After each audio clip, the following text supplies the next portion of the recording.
ইসকনের বহিষ্কৃত নেতা চিন্ময় কৃষ্ণকে হাইকোর্টে দেয়া জামিন স্থগিত করেছেন চেম্বার আদালত। মঙ্গলবার চেম্বার বিচারপতি রেজাউল করিম এই আদেশ দেন। এর আগে ৩০ এপ্রিল চিন্ময় কৃষ্ণকে জামিন দেয় হাইকোর্ট। সরকারি কাজে বাধা, হামলা, ভাঙচুর সহ বিভিন্ন অভিযোগে করা আরও ৪টি মামলায় ইসকনের বহিষ্কৃত নেতা চিন্ময় দাসকে গ্রেফতার দেখিয়েছে আদালত। পুলিশের আবেদনের পরিপ্রেক্ষিতে সকালে চট্টগ্রাম সিএমএম কোর্টের বিচারক এস.এম. আলাউদ্দিন মাহমুদ ভার্চুয়াল শুনানি শেষে এই আদেশ দেন। তবে নিরাপত্তা সহ সার্বিক পরিস্থিতি বিবেচনায় কারাগার থেকে ভার্চুয়াল শুনানিতে যুক্ত হয় আসামি চিন্ময় দাস।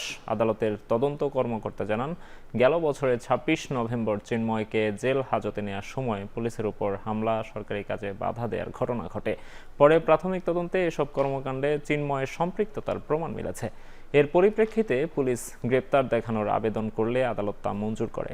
এদিকে চিন্ময় দাসের শুনানিকে কেন্দ্র করে চট্টগ্রাম আদালত প্রাঙ্গণে নিরাপত্তা জোরদার করা হয়।